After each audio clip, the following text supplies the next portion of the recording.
हमारे यहाँ देखने में अक्सर आता है कि हम लोग अक्सर ही अच्छे वक्त के इंतज़ार में अपने शब रोज़ गुज़ारते रहते हैं।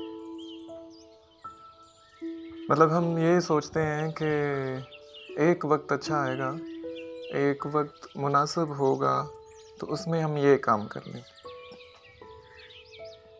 एक ऐसा लम्हा होगा कि उसमें हम अपनों से मिल लेंगे।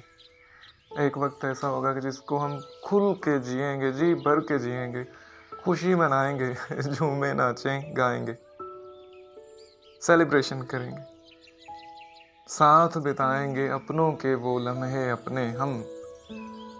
लेकिन फिर जब कभी वो वक्त आता है तो हमारे अपने ही नहीं रहते जिनके साथ हमने वो वक्त गुजारना होता है।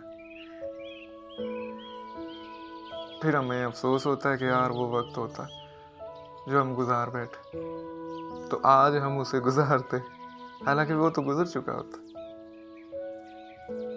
तो इस पछतावे से बचने के लिए अहम सबक जो है वो ये है कि जो आज आपके पास लम्हा है, इसको खुल के जिएं। इसमें जितने अपनों को आप खुशी दे सकते हैं दें। इसमें जो जो खुशी आप मना सकते हैं वो मनाएं। जो जो आप अपनी मनमानी कर सकते हैं वो करें। कल का इंतज़ार ना करें कि कल आएगा तो फिर हम ऐसे करेंगे। कल तक अपनी खुशी को, अपनी ख्वाहिश को पेंडिंग करके ना रखें। कल किसने देखा तो आज मनाएं। अगर आपके अपने हैं तो उनके साथ आज रहें।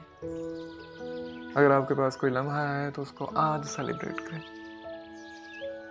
ताकि कल को हमें कोई पछतावा ना हो, ताकि कल को हमें ये ना आए ज़हन में कि यार वो लम्हा तो मैं बिता चुका हूँ, ले अब तो मेरे पास लम्हे ही नहीं रहे, अब तो मेरे पास वक्त ही नहीं रहा, अब तो मेरे पास सपने ही नहीं रहे। जो है इसको आज समझें और इसको आखिरी समझें। जब भी किसी खुशी को आप आखिरी खुशी समझ कर सेलिब्रेट करते हैं ना, तो फिर आप उसे जम के सेलिब्रेट करते हैं।